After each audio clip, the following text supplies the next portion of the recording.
Eh bien, bonjour. On est parti pour notre dernier webinaire de la semaine de la qualité de vie au travail en Suisse. Et puis, on est avec quelqu'un qui vient de France, mais j'ai envie de dire la qualité de vie au travail, ça concerne tout le monde à partir du moment où on travaille. Et puis, on va parler d'un sujet qui est super intéressant parce que c'est vrai que à l'ISQVT, l'Institut suisse de la qualité de vie au travail, on y pense, mais sans jamais vraiment en parler. Et j'ai envie de dire, c'est un petit peu justement le pourquoi, enfin, je trouvais intéressant de faire ce webinaire, c'est la fameuse marque employeur. La marque employeur, c'est vrai qu'en fait, on en entend parler beaucoup à travers des posts LinkedIn, à travers les réseaux et tout ça. L'image de l'entreprise, la marque employeur, et on en parle, on en parle. Mais ce qu'on ne parle pas, c'est le décalage. Le décalage entre les discours et les pratiques qui sont en place. Et donc, on a Kasia avec nous qui va nous parler de ça. C'est vraiment la pro, j'ai envie de dire, de cette question de marque employeur. Et puis, je la laisse prendre la main. Et puis, on se retrouve avec des petites questions. Je vais essayer de la taquiner un petit peu avec quelques petites questions sur ce sujet. Et puis, on va voir comment on fait autour de cette marque employeur, tout simplement. À toi. Eh ben super, merci David. Merci pour cette invitation. Alors je prétends pas être une experte sur tous les sujets et certainement pas celui de la marque employeur qui est un sujet très imbriqué qui comprend plusieurs thématiques. Euh, pour rentrer un peu, enfin pour rentrer simplement en fait dans le sujet, j'ai envie de te proposer de faire un petit exercice mental. Voilà. On s'imagine, voilà, ça fait des mois que tu cherches un emploi, t'es hyper investi, t'as soigné chaque candidature, t'as rencontré plein de recruteurs, et enfin là, t'as une entreprise qui te répond oui, et c'est pas n'importe laquelle. C'est une entreprise qui communique à fond, de manière inspirante sur les réseaux, dans ses sites, ses vidéos, et elle parle beaucoup de valeurs humaines, des concepts assez forts qui te portent, l'intelligence collective, la reconnaissance, l'authenticité au travail. Donc ça te parle à fond, t'as vraiment hâte d'y être. T'as justement quitté ton précédent boulot parce que tu cherchais plus de sens au travail. Donc tu te projettes, t'y crois, quoi. Et l'entretien a eu lieu en visio. C'était assez informel, plutôt une bonne énergie, plutôt tranquille, assez cool. Le ton était détendu, respectueux, ça, voilà, ça t'a mis en confiance. T'es retenu, c'est une super nouvelle. Aujourd'hui, on est vendredi, tu prends tes fonctions lundi et t'as toujours pas reçu de consignes.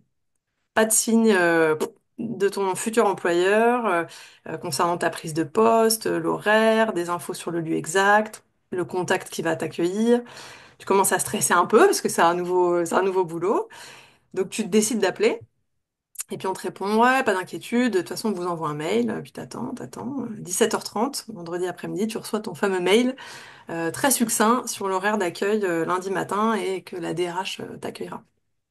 Lundi matin, t'arrives dans un gros bâtiment, type building d'affaires, le truc tout vitré, et contre toute attente, il y a plusieurs entrées. Donc, t'as déjà quelques minutes devant toi pour essayer de repérer la bonne entrée. C'est le genre de building où t'as des espaces de coworking, t'as plein de bureaux, t'as plein d'entreprises différentes qui se côtoient, un peu une pépinière, tu vois, et avec des numéros de bulles, tu sais pas trop si c'est des numéros de bureau, enfin bon, tu as du mal à t'y repérer. Grande surprise, il y a un vigile en plus qui est là, qui fait le filtrage à l'entrée, il n'y a pas de panneau très clair.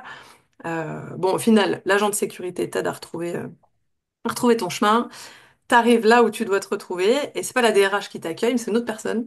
Tu sais pas exactement qui c'est. Euh, Tu pourrais penser que c'est ta responsable, parce que voilà, elle se positionne un peu comme ça, mais elle va assez rapidement dans les présentations. Elle te fait un tour des bureaux. Ça a l'air plutôt sympa. Les collègues accueillants, mais tout est en open space. Et puis tu te rends compte que c'est quelque chose que tu n'avais pas évoqué en entretien et qui pour toi est voilà, c'est pas le plus à l'aise avec ce type d'espace. Bon, tu tilques un peu, tu te dis bah c'est ma faute, j'aurais dû poser la question quoi. Et puis là on te propose un café, mais il faut se mettre vite au travail quand même si c'est dit sur la plaisanterie, on te le précise quand même. T'as pas de livret d'accueil, bon. Au final, tu rentres vite dans le bain, puis tu t'aperçois en plus qu'il y a un peu un dress code. C'est un peu comme si tu arrivais dans une soirée déguisée, mais que toi, t'avais pas le bon costume. Tu t'aperçois que voilà, on t'a pas non plus informé de ces petits codes-là. Un peu difficile de mettre le pied dans la culture d'entreprise, là où voilà, tu semblais assez à l'aise avec le jargon, ce qui avait été partagé, verbalisé. Tu te rends compte que la personne qui t'a accueilli, c'est l'adjointe de ta responsable, mais au final, elle te précise qu'elle fait quand même les fonctions et que malgré tout, c'est quand même elle qui assure ces missions-là, mais c'est pas grave, ça lui convient quand même. Toi, tu te rappelles des vidéos que tu avais vues sur Internet, les portraits de salariés, les mots forts qui étaient partagés, les nuages de mots, des visages enthousiastes. Euh, et puis là, il y a un petit décalage qui s'installe, presque une première mauvaise impression. Tu te dis, bon, est-ce que finalement j'ai fait le bon choix? Et en fait, c'est de ça dont on va parler aujourd'hui. Comment on se sent après ces 2 heures passées, on va dire, ce lundi matin, quand quelque part on avait une promesse qui était bien tendue et bien administrée, et qu'au final, sur le terrain, on ressent un petit peu de dissonance. Et donc, c'est tout l'enjeu de travailler sa marque employeur sur la base de la réalité vécue. Euh, Toi, pendant que je partage mon écran, comment tu te sens avec ce décalage-là, si tu arrives dans cette entreprise? Ah bah écoute, tu m'as fait rêver. Tu m'as fait rêver les 2 premières minutes. Et puis après, bah, c'est la descente, j'ai envie de dire. J'imagine ô combien ça doit être déstabilisant. Et puis, et la déception. Et c'est vrai que souvent on parle de la première impression. Et là, j'ai envie de dire, la première impression était bonne sur la présentation. Et puis après, la réalité, ben, c'est l'autre versant, j'ai envie de dire. Mais je me laisse C'est faire ça. alors. Et donc c'est effectivement là en fait qu'on a un décrochage souvent dans la période d'essai, en tout cas voilà du côté français, on a des périodes d'essai qui sont parfois assez longues et c'est quand même souvent dû à ce décalage-là que les personnes décrochent, se démotivent et ne se reconnaissent pas en fait dans le projet. Et il y a tout un tas de raisons à ça, notamment liées au onboarding, mais donc c'est ce que je vous propose de regarder. Est-ce que mon écran s'affiche bien? Magnifique. Super. Hop, pardon, je vais un peu vite. Donc l'idée, voilà, ce petit exercice mental passé, en fait, il faut comprendre que on peut passer beaucoup d'énergie à essayer de séduire. C'est un peu comme dans le quotidien, hein. Si derrière on n'assure pas sur le terrain avec des choses concrètes, eh bien la personne qu'on a en face ou la personne qu'on a dans la relation va vite ressentir une dissonance et euh, risque de manquer de confiance en fait, de perdre confiance dans l'expérience relationnelle. Donc l'idée de cette marque employeur, c'est quoi? C'est un ensemble d'éléments en fait qui vont constituer l'identité et l'image de marque de l'entreprise en tant qu'employeur. Ça va être le reflet de sa réputation, la culture d'entreprise, mais aussi les pratiques RH, le management, voilà, tout ce qu'on va mettre en lumière dans ce qu'on a envie de partager de l'entreprise vers l'extérieur. Donc c'est plutôt, on a tendance à dire que c'est une vitrine. J'ai envie de dire qu'elle doit être plus qu'une vitrine, elle doit être un miroir en fait. Ça doit être un miroir aussi fidèle que possible d'une réalité qu'on a bien sûr envie de partager dans le but d'attirer les bons profils. Parce qu'il y a aussi cette question-là, hein, c'est en fonction de ce qu'on reflète de soi, on attire aussi des personnes qui vont plus ou moins nous ressembler. En tout cas, c'est l'objectif qu'on a en général, c'est de partager le meilleur de soi pour rencontrer les meilleurs candidats. L'objectif, c'est de renforcer notre identité, mais aussi inversement de renforcer cette culture d'entreprise, c'est-à-dire que ça se nourrit. C'est à la fois un outil et à la fois une source d'inspiration pour développer l'engagement et la fierté, le sentiment d'appartenance aussi des salariés qui sont déjà en poste. C'est un moyen d'attirer, mais c'est aussi un moyen de donner envie aux gens de rester. Alors, des entreprises un peu à l'ancienne avaient une vision assez familiale, un peu paternaliste, mais en tout cas qui avait vocation à donner l'impression aux salariés qu'ils faisaient partie d'une grande famille. Aujourd'hui, c'est plus vraiment quelque chose que les candidats recherchent, parce que justement, il y a cette vision un peu paternaliste de fait un peu pyramidal du management qui se reflète en fait de ce type d'entreprise-là. Pour autant, c'est quand même quelque chose qui fonctionne sur des modèles un peu corporate où au-delà de la grande famille, on est aussi considéré comme un collectif dynamique qui voilà, se nourrit en fait de valeurs communes.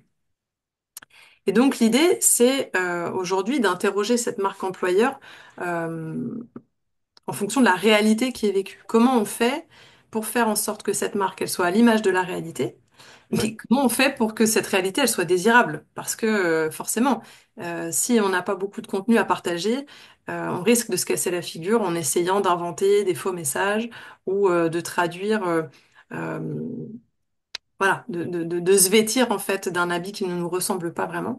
Donc l'idée, c'est de faire en sorte que les promesses qu'on va faire, on puisse les tenir sur le terrain. Et l'enjeu donc du branding employeur est justement là. En fait, l'objectif, c'est dans un milieu ultra concurrentiel de pouvoir donner envie euh, de venir, parce qu'aujourd'hui, l'entreprise, elle est aussi candidate de ses salariés et de ses futurs salariés. Et je dis bien de ses salariés qui sont en poste, parce qu'ils ont un enjeu à rester et à rester fidélisés et engagés dans leur travail, mais aussi ces candidats qui vont chercher des prescripteurs. Aujourd'hui, alors voilà, on utilise différents outils. J'en ai cité, j'en ai cité deux.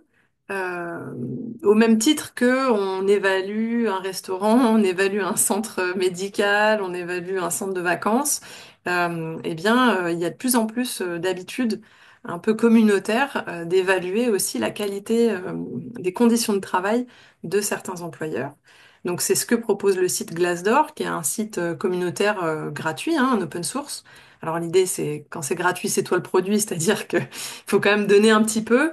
Euh, pour s'inscrire sur Glassdoor, en fait, il faut partager des avis. Donc ça se nourrit comme ça, mais l'inscription est gratuite. Et au final, il y a un très très très grand nombre d'entreprises, et notamment des grands noms de grandes entreprises qui sont euh, notés en fait, hein, évalués, avec des commentaires d'anciens salariés. Donc il faut prouver, voilà, donner un gage qu'on a déjà été salarié dans l'entreprise pour pouvoir porter un avis. Donc c'est coopté comme ça. Mais c'est un outil qui est de plus en plus utilisé, notamment sur la population des trentenaires qui a pris cette habitude-là d'aller d'abord consulter ce type de sources pour se faire aussi un avis à partir de prescripteurs extérieurs. Et donc ces prescripteurs-là, eh bien, ce sont les premières personnes concernées par le terrain, ce sont les salariés. Et c'est là où le vécu terrain, il supplante tout discours. Euh, on ne pourra jamais lutter en fait contre cette réalité-là. Alors elle peut être ambivalente, hein. Il y a des réalités, parfois quand il y a des conflits sociaux notamment, qui peuvent d'un avis négatif en fait nous plomber toute une réputation. Mais en général, quand la réputation est solide, on reprend vite le dessus. Donc la promesse RH, en fait, il faut qu'elle soit au rendez-vous, il faut qu'elle soit vécue au quotidien, il faut qu'elle soit durable, que tout soit aligné, en fait. Et pour moi, l'alignement entre cette promesse, et puis ça peut être une promesse modeste. On n'est pas obligé de s'inventer, si on est une petite moyenne entreprise, on n'est pas obligé de s'inventer tout un monde où on aurait des bars VIP et d'événementiels hyper forts alors qu'on n'a pas les moyens de le faire, ou voilà, des espaces de travail hyper design alors qu'on n'a pas les ressources pour les construire. Mais en revanche, l'authenticité, témoigner d'une sincérité vis-à-vis de ce qu'on a envie de partager avec nos futurs salariés, pour moi, c'est la clé de la sérénité. Quand je parle de sérénité, c'est à mon sens hyper important d'avoir ça en tête euh, que le turnover, ça coûte en fait. Le recrutement, le turnover, quelqu'un qui quitte pendant sa période d'essai ou qui quitte euh, un CDI, ce qui arrive de plus en plus fréquemment, ça coûte à l'entreprise. En tout cas, en France, on estime qu'un départ, c'est l'équivalent de 3 mois de salaire. À chaque fois en matière de charge, parce qu'il faut recruter, parce qu'il faut supporter la charge de travail, parce que les collègues, du coup, vont supporter le poste vacant, parce qu'il faut de la communication, parce qu'il faut mobiliser du personnel pour engager les recrutements. Donc tout ça, ça a un coût et ça a un coût aussi sur l'image de marque de l'entreprise. Donc ce discours déconnecté, il risque en fait de créer de la dissonance. Et c'est de celle-ci dont il faut vraiment se méfier. On maximise beaucoup, on capitalise beaucoup sur la marque employeur, sur le volet communicationnel. Moi, je fais un petit pas de côté parce que voilà, je suis pas RH et donc j'ai plutôt la vocation à me dire, bah, attends, oui, la communication c'est bien, mais on communique sur quelque chose de viable et de durable et donc la communication interne est très très importante aussi pour ne pas perdre sa crédibilité et pour ne pas engendrer plus de difficultés de recrutement qu'on en avait auparavant.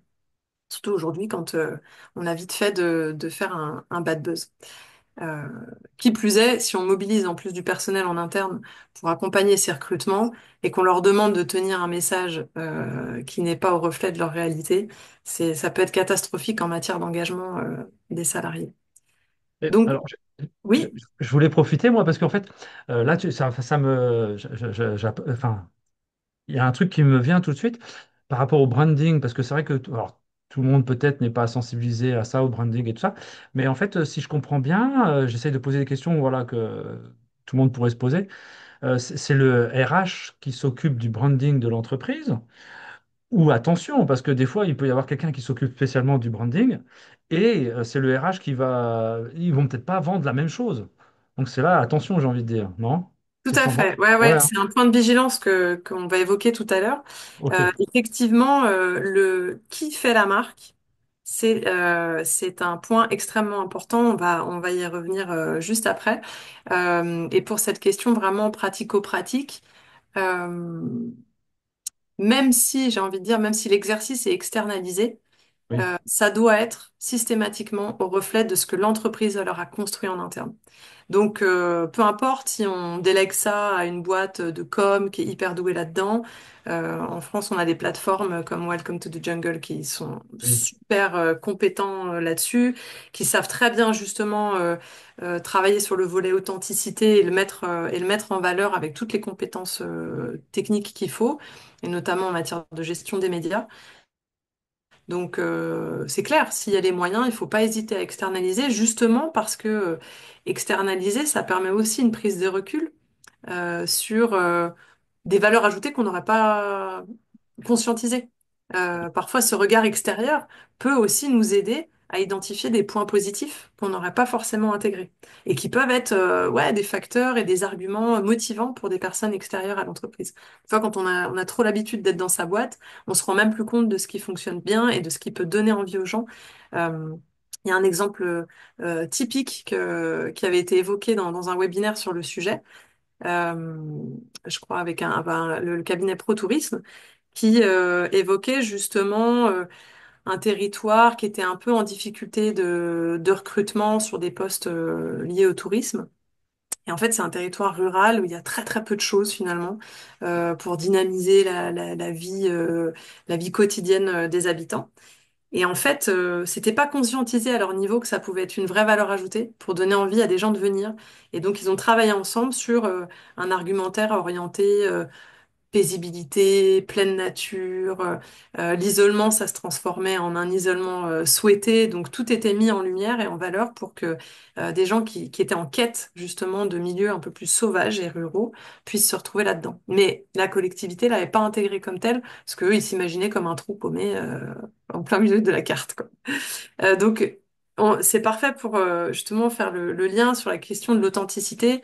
C'est un sujet qui va revenir sans arrêt, que j'ai déjà pas mal à évoquer. Moi, je trouve que c'est difficile de faire simple. C'est un exercice hyper compliqué et pourtant il faut le faire. Et l'authenticité, c'est aussi la simplicité. C'est de réussir à faire en sorte de passer des messages clair, euh, intelligible pour tout le monde et qui nous ressemble. Et en fait, en général, quand on s'approche de la vie des salariés, tout est assez simple et pas simpliste, hein. Mais en fait, la vie quotidienne d'un salarié, c'est souvent quelque chose de simple que tout le monde peut comprendre. Et montrer ça, c'est aussi être sincère, en fait. C'est vraiment très important. Et donc, pour répondre à ta question, c'est aussi le sujet des cibles et des acteurs. Est-ce que les RH et la direction sont les mieux placés pour décrire leur culture d'entreprise, la partager et du coup construire cette marque employeur? Parce que bien souvent, c'est quand même à ce niveau-là, en tout cas au niveau RH, ou de la com, ou ensemble qu'on prend justement l'exercice à corps. Et pour autant, à mon sens, les meilleurs ambassadeurs pour de futurs salariés, eh bien, ce sont probablement les salariés eux-mêmes. En tout cas, voilà, c'est mon parti pris. Donc pour comprendre justement ce que les salariés ont à partager de leur vécu, il faut le travailler. Ça se travaille et ça suppose quelque part de les intégrer dans la réflexion. J'ai mis en valeur la notion de proposition de valeur employée. C'est un concept qu'on utilise notamment sur le volet marque employeur. C'est en fait qu'est-ce que concrètement sur le terrain, au quotidien, on offre aux salariés. En fait, qu'est-ce qu'on leur vend finalement qu'est-ce qui fait que plus qu'ailleurs, ils auront leur place dans notre entreprise et quelles sont en fait les valeurs ajoutées de notre boîte par rapport à une autre. Et donc ça va passer par plein de choses très concrètes. Voilà, je l'évoquais en intro sur le onboarding, parce que pour moi, en fait, c'est le premier pas dans l'entreprise. Une fois qu'on a regardé cette vidéo-là, après, on pousse la porte et on y est. Et tout ça, ça fait partie, en fait, de ce processus d'intégration, de onboarding. Et l'outboarding, il est à soigner aussi, parce que, comme on le disait, vu que les salariés sont ambassadeurs de la boîte, si la sortie se fait dans la douleur, il y a peu de chances que la communication soit très bonne quant à notre réputation derrière. Quelle est la prise en compte concrète de l'équilibre vie pro-vie perso, des vulnérabilités, la parentalité, les avantages sociaux, la pénibilité? Volontairement, pour l'instant, j'aborde pas la qualité de vie au travail, mais ça vient juste après. Parce qu'en fait, la qualité de vie au travail, c'est pas quelque chose de très concret pour un salarié quand il rentre dans la boîte. Bon, ça comprend tellement de choses en transversalité. Par contre, le concret, c'est, bah voilà, moi je suis parent, comment ça se passe si je dois quitter mon poste de travail pour aller récupérer ma gamine parce qu'elle est malade. Moi, je suis aidant, donc j'ai besoin d'adapter mon planning parce que voilà, je suis en situation d'aider des personnes de mon entourage qui sont en fragilité. Moi, eh ben, en fait, je fais du sport, donc j'ai envie aussi de pouvoir adapter mes plannings. Euh, c'est quoi les avantages sociaux? Concrètement, c'est intéressant, il y a l'aspect rémunération, tout ça, mais c'est quoi le plus, quoi? Qu'est-ce que vous nous proposez? Il y a encore pas mal d'entreprises qui travaillent douloureusement ce volet-là. Alors, a priori, par faute de moyens, par faute de ressources financières, je crois surtout qu'il y a un exercice à faire pour essayer de comprendre de quoi les salariés ont besoin et ont envie, parce que parfois ça peut être assez simple, finalement, et peu coûteux. Les avantages sociaux, c'est pas tout de suite un panier avec plein de choses dedans. Euh, la priorité aussi à la qualité managériale, voilà, comment on en fait une priorité au quotidien dans nos métiers. Le système concret de reconnaissance. Nous, on est en zone frontalière, hein, donc c'est un vrai sujet. C'est tendu sans arrêt sur ce sujet-là, sur la rémunération. Très souvent, mais en balance. En Suisse, on a la rémunération, mais on n'a pas forcément les avantages sociaux, en tout cas la couverture sociale. Euh, pour autant, on peut avoir de la qualité de vie au travail parce que voilà, dans certains métiers, notamment liés au secteur médical, a priori, il y a des a priori positifs. Et du côté français, on n'a pas la rémunération, mais par contre, on a plus de flexibilité, on a la couverture sociale, on a des avantages et des protections particulières. Donc c'est quoi en fait le système concret de reconnaissance? Bah, c'est les primes aussi, hein. Clairement, c'est comment on essaye de valoriser le travail fourni autrement que par des grilles indiciaires qui sont figées dans le marbre. Et quelles sont les modalités de participation des salariés? Comment on les prend en compte en fait? Qu'est-ce qu'on a mis comme process en place?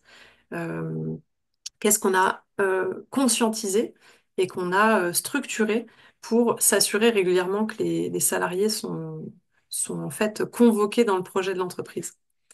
Et donc pour moi, la réponse, clairement, pour construire cette marque employeur d'une manière sincère et durable, c'est travailler sur le volet qualité de vie au travail.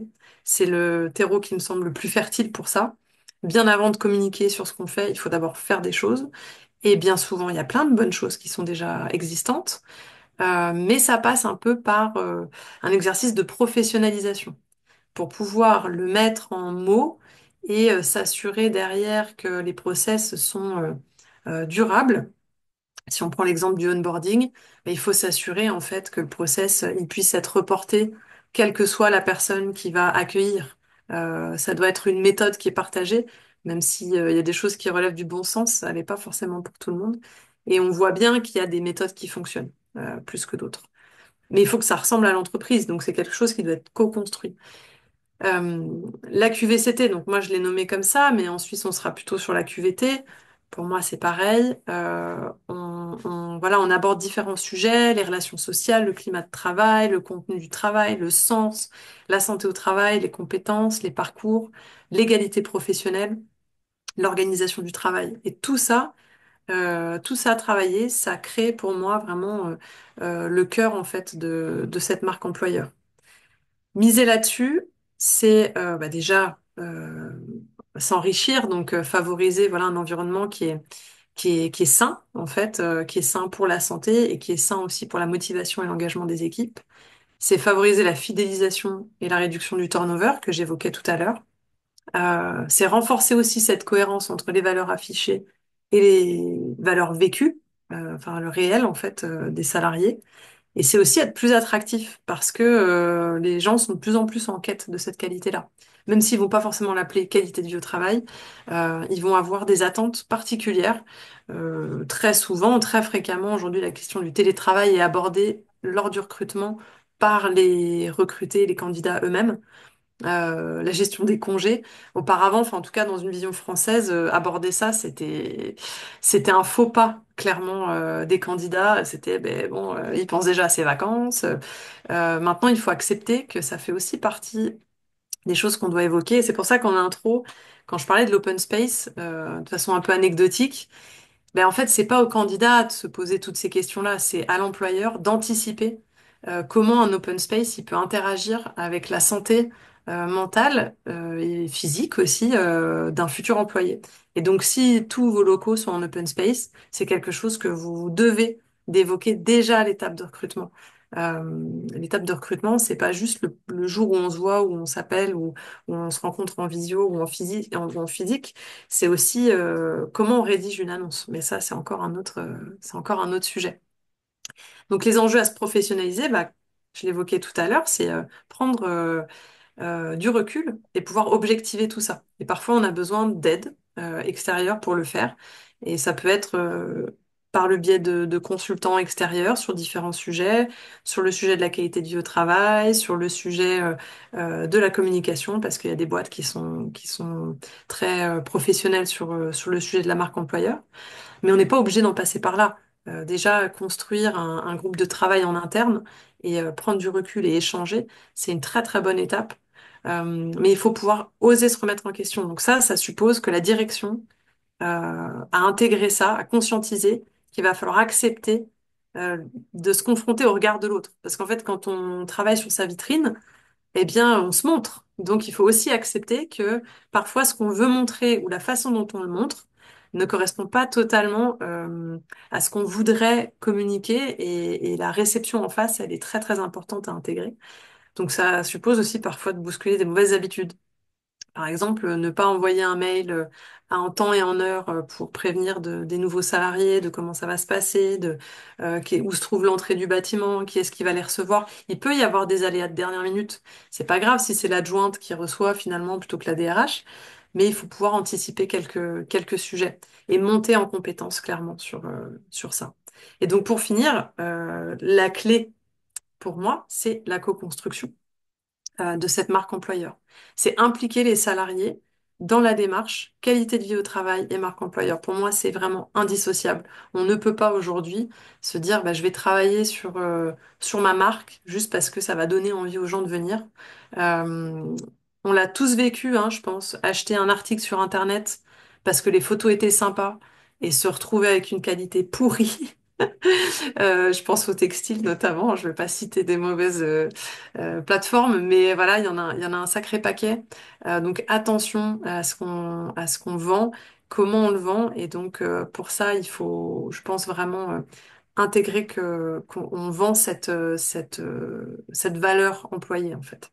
Ouais. Ouais, l'alignement, il est vraiment important. Ouais, c'est ça. Et Ça me donc fait penser ça me fait penser à l'exemple de, pareil, les photos des menus des restaurants, en fait. Tu vois, un menu qui a l'air super, tu dis que tu vas te régaler, puis quand ça arrive dans ton assiette, waouh, c'est quelle ça. tristesse. Au secours. Bah oui, oui.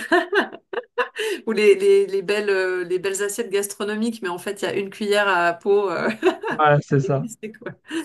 Bah oui, c'est ça. Donc en fait, après voilà, concrètement, ça veut dire quoi, valoriser l'expérience collaborateur? Ben, ça peut être déployer un audit qualité de vie au travail, identifier ensemble les axes d'amélioration, co-construire cette fameuse PVE, donc la proposition de valeur employée. Ça peut être un questionnaire, ça peut être des choses assez simples finalement à mettre en place, mais ne serait-ce que donner la parole, libérer la parole des salariés sur ce qui leur ferait plaisir, ce qui leur plaît dans leur quotidien aussi pour pouvoir mettre ça en valeur. Je crois que vraiment c'est la clé. Personnellement, quand j'ai eu à diriger des établissements sur l'ensemble des équipes, franchement, que j'ai eu à manager, la plupart étaient plutôt touchés par des choses assez simples.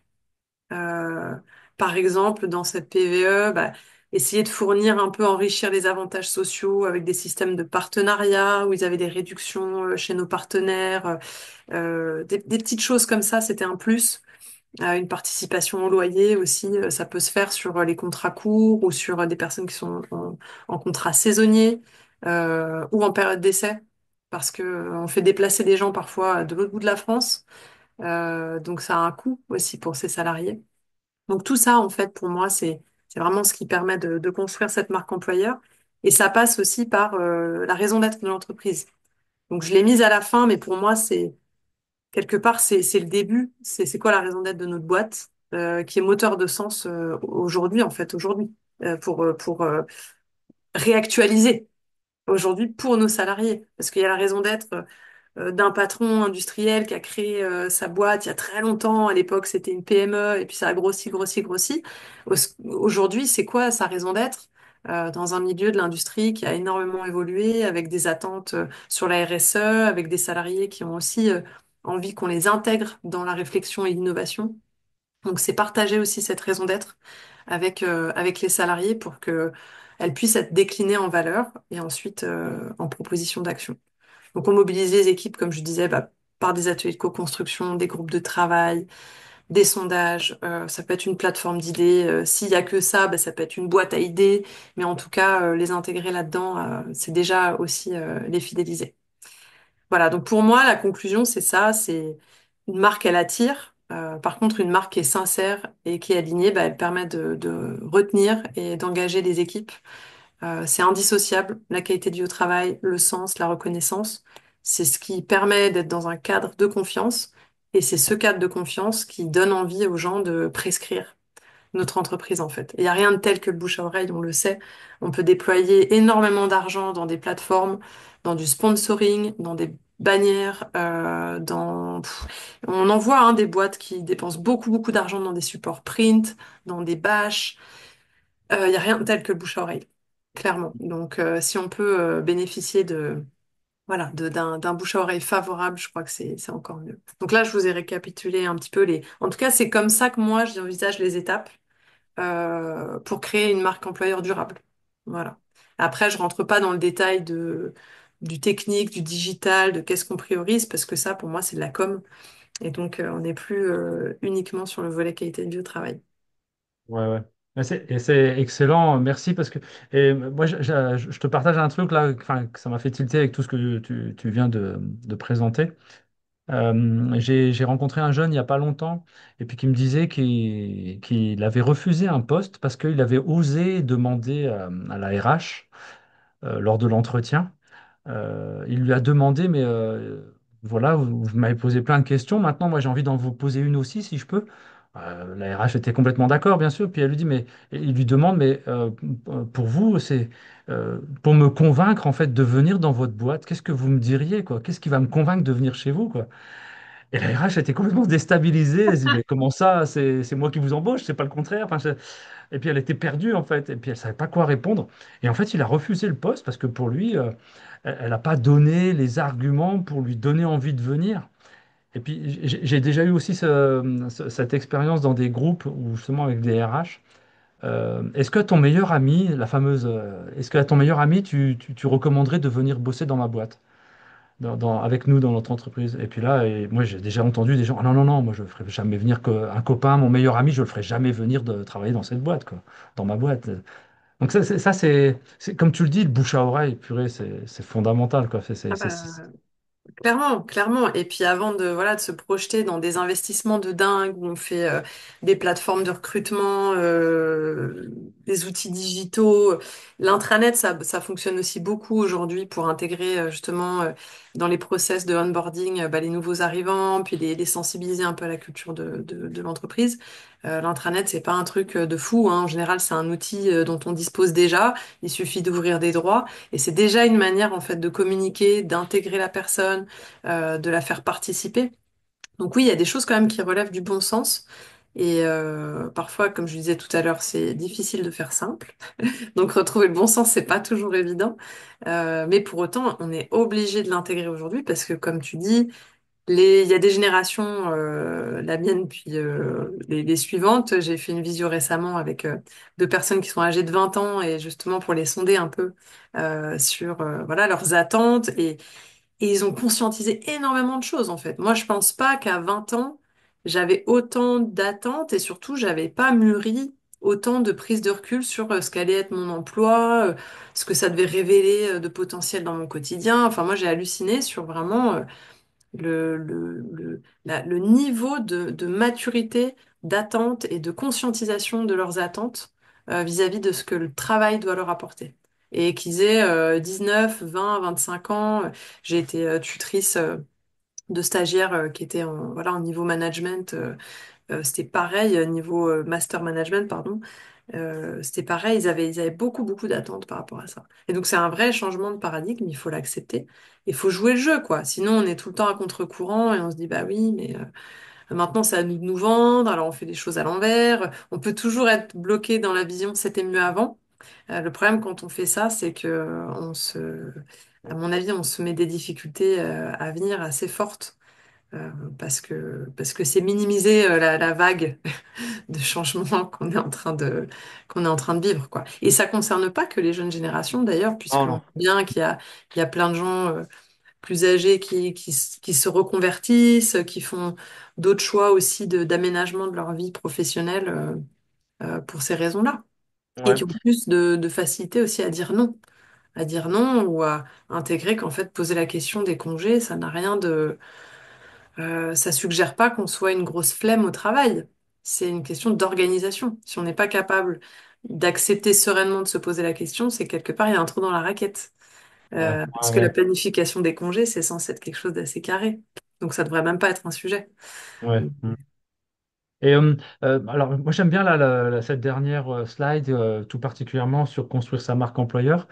Puis dans l'étape 1, tu parles donc de travailler sur sa raison d'être. Il nous reste un peu moins de 5 minutes en fait. Donc j'avais vraiment une question là. Travailler sur sa raison d'être, on est d'accord, c'est travailler sur les valeurs de l'entreprise. Oui, c'est ça. En fait, Ouais, c'est quoi l'ADN de cette boîte? C'est quoi sa culture? Quelles sont les personnes qui composent cette dynamique-là aujourd'hui?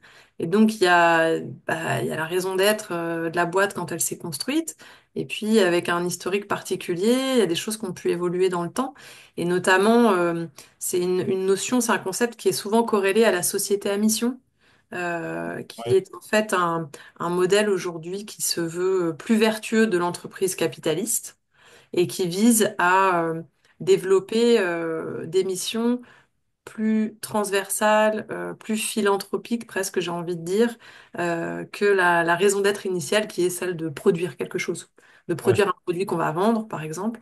La société à mission, elle se doit de diversifier en fait ses missions, dans le sens où son impact est considéré comme un impact bien plus large que celui de juste produire quelque chose qu'elle va vendre. Et ouais, ouais. donc, voilà, on peut le corréler aussi à la RSE, mais tout ça, c'est lié, quoi. Ouais, je te posais la question parce qu'en fait, pour moi, c'est important pour les entreprises de bien commencer les choses. Et donc, cette première étape, de travailler sur les valeurs, pour moi, c'est vraiment, et sur la raison d'être, c'est vraiment fondamental, c'est vraiment important. Parce qu'un projet qui commence mal, voilà, ça va être difficile, ça va perte de temps, perte d'argent, enfin voilà.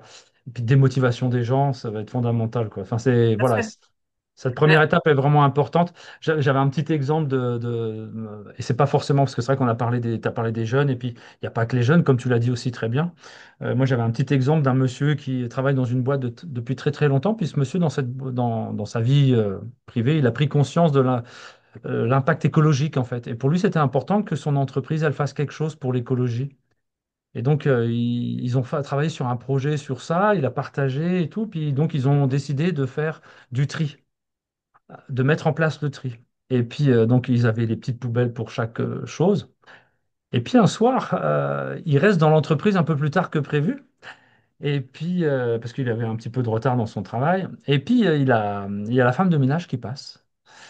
Et il remarque que la femme de ménage, donc elle fait son petit ménage, et puis elle vide les poubelles. Et puis, il se rend compte qu'en fait, elle a qu'une poubelle. Et Mhm. en fait, il s'est rendu compte que toutes les poubelles de tri, la femme de ménage, elle les prenait et elle les mettait toutes dans la même poubelle. Eh ben, en fait, le gars, il a pété un plomb. Il était hors de lui. Il dit, mais c'est quoi ce respect? C'est quoi? Voilà, on nous vend des valeurs, on nous vend des choses. Et on fait le contraire. Ah, et c'était pour lui, ça a été vraiment.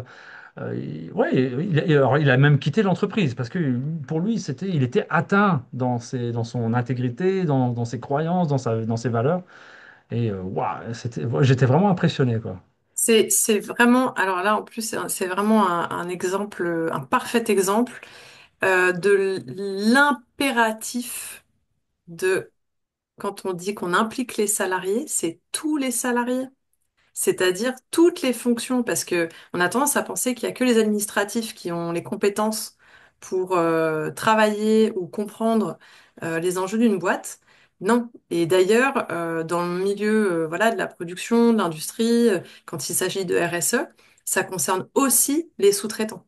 Oui, Et c'est indispensable. Par exemple, si voilà, on a une entreprise à vocation sociale, il faut pouvoir s'assurer derrière que si on a des sous-traitants ou si on a des chaînes voilà, de partenariats externalisés, eh bien que ça suive en fait nos valeurs, notre chaîne de valeur.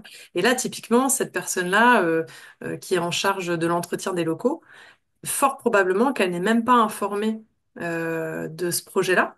ouais, Euh, je dis pas qu'il faut impliquer tout le monde dans la discussion, parce qu'il y a des degrés, voilà, de fonctions qui, et puis des salaires aussi, hein, qui justifient de participer à ce type d'instance. Mais pour autant, être informé, être sensibilisé et être pris en considération, quel que soit le niveau hiérarchique, c'est indispensable. Parce que cette personne-là, en fait, si ça se trouve, elle fait ça pour des raisons très pratico-pratiques, de pénibilité et probablement de timing qu'elle a pour gérer son ménage, où on lui demande bah, de faire les choses en un temps record, et que donc la facilité, c'est de procéder comme ça, voire c'est peut-être des questions matérielles aussi. Et donc c'est là où externaliser la question de la qualité de vie au travail, c'est un petit plus. Parce que c'est ce regard extérieur qui va pouvoir dire, tiens, là en fait, bah, je me rends compte que sur son planning, elle fait tant de locaux en tant d'heures. Donc en fait, elle n'a pas le temps de faire le tri. Elle n'a qu'un sac, puisque matériellement, elle n'a pas le droit d'utiliser plus parce qu'au centime près. Et donc, et voilà, et c'est peut-être quelqu'un qui est d'une boîte externalisée, donc c'est un prestataire extérieur qui change, qui travaille avec des intérims, et donc les intérims ne sont pas non plus formés et sensibilisés à ces sujets. Donc ouais, c'est vraiment, et donc ça suppose aussi de communiquer en interne. On peut communiquer par des voies d'affichage, essayer en tout cas de faire en sorte que les personnes qui gravitent dans l'entreprise, elles puissent avoir connaissance de ça, quoi. Et cette raison d'être, si je prends un autre exemple, bah oui, typiquement, on pourrait avoir un artisan boulanger qui a envie d'ouvrir sa boulangerie, ok, parce que c'est son métier de base, mais il aspire. C'est un exemple concret que j'ai rencontré cette année, un entrepreneur qui développe sa boîte. Sa vocation à lui, c'est de faire du social en fait. Et donc, il veut travailler uniquement avec des personnes en situation de handicap. Donc, c'est une boulangerie d'insertion en fait, par le travail. Et en fait, lui, ce qui l'intéresse, c'est pas de faire du pain. Ce qui l'intéresse, c'est de faire travailler des gens en situation de handicap en utilisant la boulangerie comme un médium en fait. mm, Donc, c'est là où la raison d'être, elle est à construire et elle est à révéler avec ouais. chaque ADN, quoi. Super, ben c'est un bel exemple en tout cas. Et puis, ben écoute, on arrive à la fin. Qu'est-ce que tu proposes, un pont vers la suite? Par exemple, je sais pas, qu'est-ce que toi tu peux apporter? Qu'est-ce que l'ISQVT pourrait apporter? T'as envie de donner un rendez-vous aux entreprises? C'est quoi le pont? Oui, oui, carrément, volontiers. Moi, je pense que on peut envisager plein de choses. Ça peut être des moments assez conviviaux sur la question de cette raison d'être. Je pense que c'est un bon pas déjà pour entrer dans la démarche, plus que la finalité. De se dire, moi, je veux absolument développer ma marque employeur, je suis pressée dans le temps. C'est d'abord prendre un petit peu de recul, peut-être de manière informelle entre dirigeants. Sur un voilà un cercle un peu fermé, mais qu'est-ce qui vous a animé quand vous avez créé votre boîte ou en tant que directeur, qu'est-ce qui vous anime aujourd'hui pour piloter la stratégie? Vous avez une petite vision de demain, bah, qu'est-ce que vous avez envie de traduire aussi de cette vision à moyen long terme? Et voilà, déjà prendre un petit peu de recul sur qu'est-ce qu'on fait, pourquoi on le fait, ça s'adresse à qui, ça sert à quoi? Je pense que déjà c'est la base. Et en fait, une fois que ça s'est clarifié, la marque employeur, ça va se dérouler assez facilement normalement avec l'aide des salariés. Ouais, super. Ben écoute, merci beaucoup, c'était vraiment super intéressant, très très bien. Le petit mot de la fin, pour moi, ben, magnifique. Et puis ben, j'invite les gens à prendre contact avec toi, avec nous, l'ISQVT, tous ensemble, Avec euh, pour, plaisir. pour construire tout ça. Voilà, Merci beaucoup pour l'invitation, c'était top. super. Eh ben, merci, et puis Un bon week-end. euh, prenez soin tous bien de vous et puis de la qualité de vie dans votre entreprise en tout cas.